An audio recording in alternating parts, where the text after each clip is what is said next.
How to enable direct messages on Discord.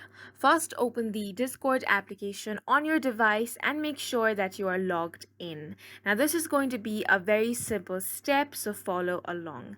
Now, what you want to do is tap on these three lines at the top left corner of your screen and then tap on your profile icon at the bottom right corner of your screen.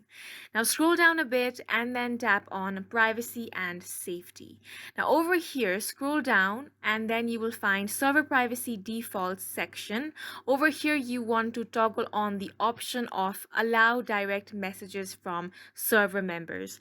So go ahead and toggle this on, tap on yes for confirmation. And once you have done that, you will be able to receive messages from server members. Now, if you scroll down a bit more under message requests, you will find enable message requests from server members you may not know. So if direct messages are enabled, this setting is applied when you join a new server.